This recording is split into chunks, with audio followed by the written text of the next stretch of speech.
Hey guys, in this video we're going to be building a really simple chat application using MongoDB and Socket.io. So MongoDB is a NoSQL database, and Socket.io allows us to have real-time communication between our client and server. Okay, now this isn't going to be a production level application or anything like that. The purpose of this is to quickly show you how these technologies work together and how we can build a really simple chat application. All right, so don't think that this is something that you're going to, use in production.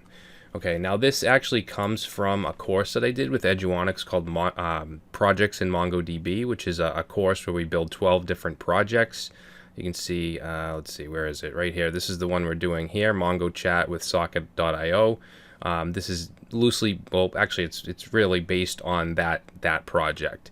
All right, but if you want to check this out, please use the link in the description because that has my affiliate code in it. All right, so let's go ahead and just give you an example of how this works. So we're just going to put a name in here, and down here we can type a message. We'll say hello world and enter. And it's just going to add the message. It gives us a little status thing here that disappears after a few seconds, and we just have the name and the message. Now if I were to copy this link right here for the HTML page and go to another tab, and let's go ahead and first of all you can see that Brad's message is there, but let's add a new name here. We'll say Kevin, and we'll say hello Brad, enter. And we get Kevin's message, and if we go back to the other tab, you'll see that it was automatically automatically added. We didn't have to refresh or anything. That's the beauty of Socket.io, is it's real time. We don't have to do any refreshing or anything like that. And if I type back to Kevin, I'll just say hi Kevin, and we'll go back to Kevin's tab, and there we go. So it shows hi Kevin. So it's very, very simple. If we go ahead and reload, the messages are going to stay there because they're being persisted to MongoDB. Okay. I also have a clear button here. If we click that, it's going to clear out the collection. So if I reload, now we have no chats. All right. Now, obviously, this isn't something you would have on a production application because you wouldn't want anybody to just clear the chat out. But the point of it is to show you that we can do that and show you how this stuff works. Okay. Reload that. So that's what we'll be building, guys. Hopefully you enjoy it, and let's get started. All right, guys, real quick, some dependencies for this project. You're going to need to have Node.js installed. If you don't have that, just go to nodejs.org, download it, install it. You're also going to need MongoDB. I do have a video called MongoDB in 30 minutes, and that will show you how to set up Mongo on Windows. I also have a video showing you how to set it up on Linux Ubuntu. So you do need that installed. And then I'm also using a command line tool called Git Bash for Windows, which is much better than the standard CMD or PowerShell. So I will be using that as well. Now I'm using Visual Studio Code as my editor. Okay, you can use whatever you want, but I am using Visual Studio Code. I'm also using the integrated terminal, and what I've done is I've integrated Git Bash with the terminal. And if you want to do that, you can just go to the settings file, and you can add this setting in right here for terminal integrated shell windows, and then just point to the Git Bash exe file. All right, but you don't need to do that. That's just what I prefer. So let's go ahead and get started. I have a blank folder called Mongo Chat, and we're going to start off by just saying npm init, and we're going to create a package.json file. So Mongo Chat, that's fine. I'm going to click enter, version, good, description. We'll say simple chat app using sockets. Entry point, I'm going to say server.js,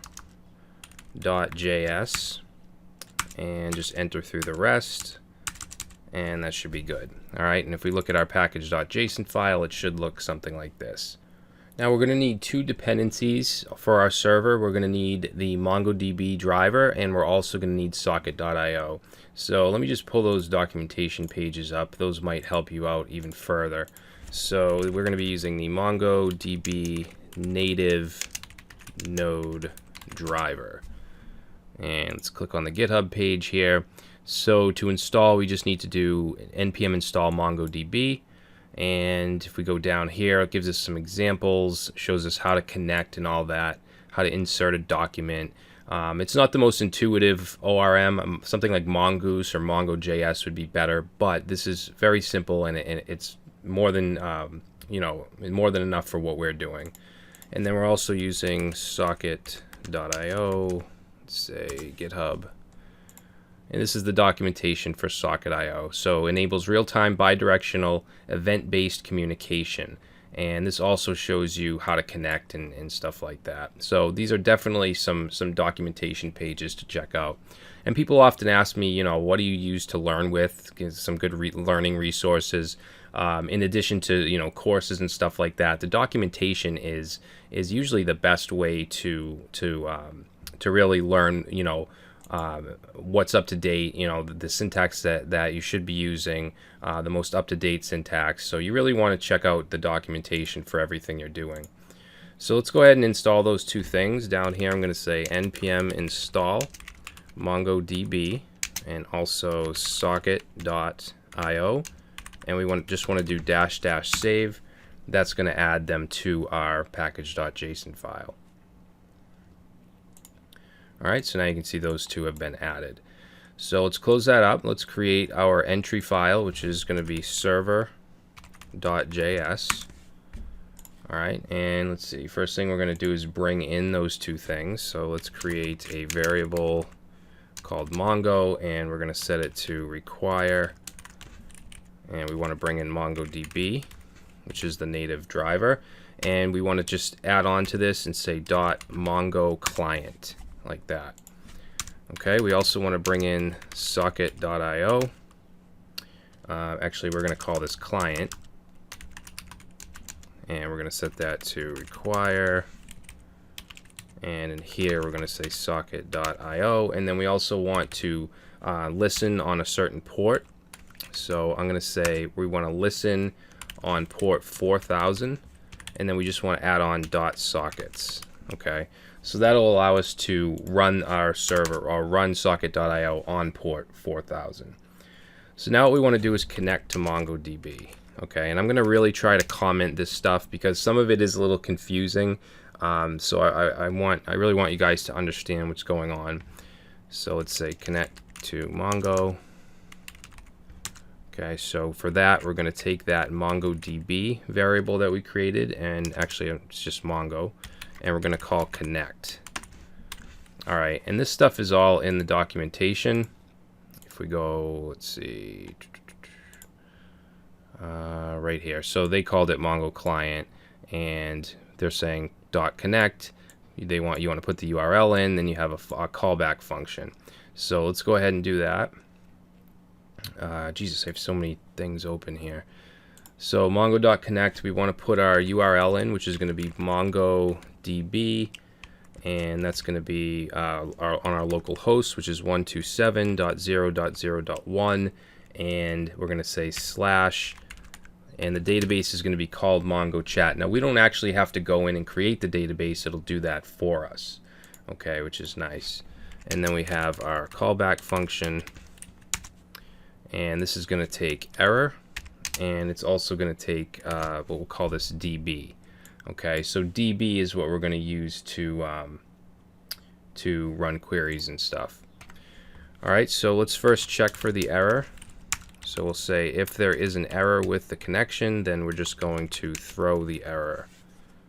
All right, and then let's just do a console log, letting the console know that we're connected. So we'll say MongoDB connected. All right, so let's see, let's try that out. So we'll save it. Let's go down here and let's say node server.js, and we get MongoDB connected. Okay, so that's working out. Let's Control C to stop it.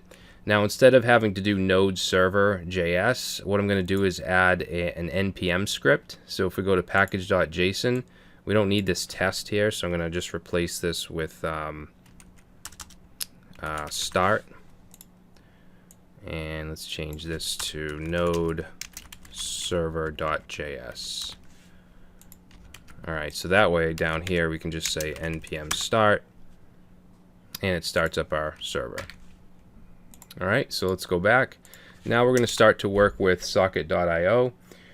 First thing I'm going to do is we need to connect. So if we go back to our documentation for socket.io, let's see, right here. So they called it IO, we called it client, but we're going to do .on connection, and then we have our function, and then we do everything inside of that. So let's do that.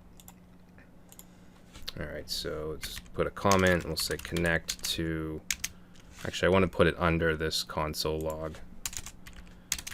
Connect to socket.io. So we're going to take client.on connection,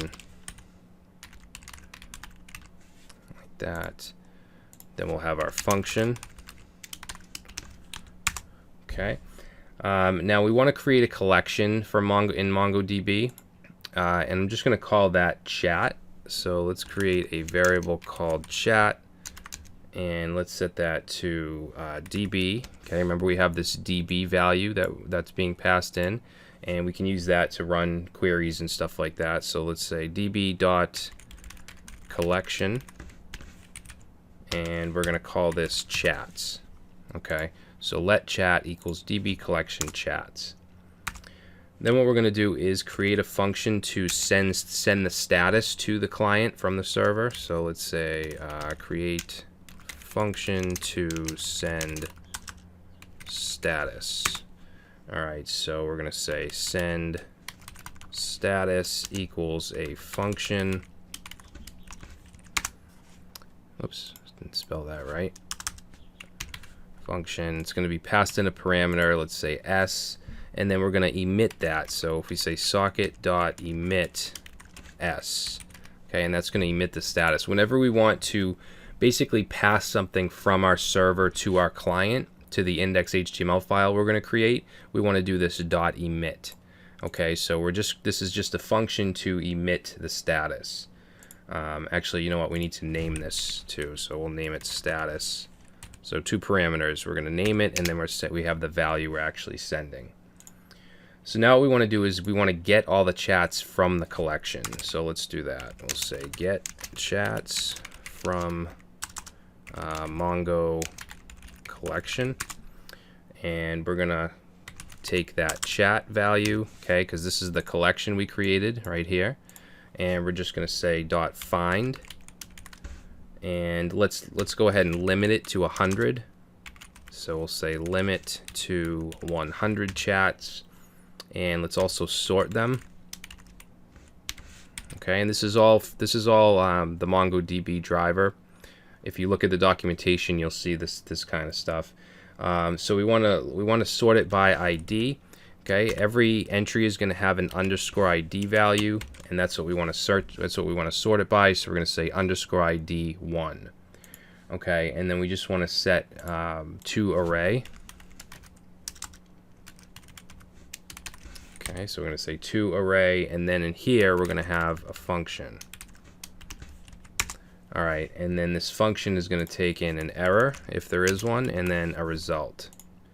And then we want to take that result. First of all, we want to check for the error. If there is one, then we'll just say throw error. Okay, if there's not, then what we want to do is we want to emit the messages. Okay. And to do that, remember we say socket.emit, okay, just like we did here to emit the status, but we're going to call this output, and then we want the actual data that we want to emit, which is the result. Okay, so again, we're fetching the chats or the messages, and then we're taking the result that's being sent back, and we're going to emit it to the client, to the index file that we're going to create later on. Okay, so now what we want to do is we want to handle input events. Okay, so we want to handle when someone on the client types in a message and sends it, we need to handle that. So let's say handle input events. All right, so for that we're going to say socket.on. This is how we can kind of catch things from the client. And we'll call this input. Then we have a function. Okay, and then that function is going to include the data. Okay, whatever the user sends from the client will be put into that data value. Now we're going to make it so that they can send a name and a message. So let's create variables for those. We'll say let name equals data dot name, and then we're going to say let message equals data dot message. Okay, and a lot of this might not make sense to you right now, but once we start to build the UI and the client, it'll be a little more clear. All right, so first let's make sure that they actually included a name and a message when they send it. So what we'll do is go right underneath, and let's just say check for name and message. We'll just do a simple if statement, and we're going to say if name is equal to nothing, so if it's left blank, or message is equal to nothing. Okay, so if either one of these are blank, then let's send a status. We'll say send, I don't know, send error status. And remember, we created that send status function, so we can use that now. Okay, so send status, and we're going to say please enter a name and message. Okay, now this send status right here is coming from here. We created that function. Okay, so now let's put an else. Okay, so as long as they do put in a name and a message, then what do we want to do? We want to insert it into the database. We'll say insert message. So again, we can take that chat variable and we can call insert. Okay, and then we want to pass in here an object, which is going to be, first of all, the name. I'm going to set it to name, which is this right here. It's going to be coming from the client. And then we also want message. Set that to message. All right, and then the next parameter is going to be a function. Okay, and that function, what we want to do is we want to emit the output back to the client. So remember, we do client.emit. Okay, so we're just going to emit, we're going to call it output, and then we just want to emit the data. Okay, and then we're also going to send a status after we do that insert, or after we emit the data. So let's go right here, and I'll just say send status object. So we'll call our function send status that we created, and in here we're going to pass in an object, and it's just going to have a message, which we're just going to set to message sent. And then I'm also going to include a value called clear. Okay, so if we should clear the message or not, and I'm going to say true for that, and you'll see why we're doing that later on. Alright, so we're almost done with our server. Now we want to handle clearing the messages. Remember, we have a button that will clear everything, so I want to handle that. So let's see, we're going to go right after this socket.onInput, which ends right here, and let's say handle clear. So for that, we'll say socket.on, and we're going to say on clear. Okay, so if from the client we initiate a clear, then we're going to run this function, which will take in the data. All right, and then in here we're going to remove all chats from the collection. Okay, and we can do that by taking that chat variable and calling remove, and then, oh, sorry about that. We want to remove. We want to pass in just blank curly braces because we want to remove everything. And then we have our function, and then we just want to emit an event letting the client know that everything's been cleared. Okay, so for that we'll say socket.emit, and we're going to pass in, we're going to call it cleared.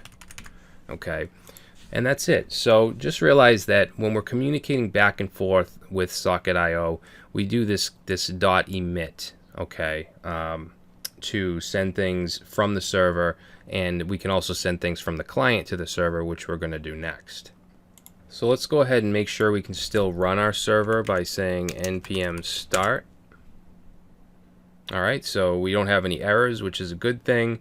Now, we still don't know if everything's going to work because we haven't created our client side yet. So what I'm going to do is I'm going to stop here, and then in part 2 of this application, we're going to set up our front end. We're going to set up an index.html file so that we can connect to our server and we can start to build out our UI and the functionality to actually communicate with the server.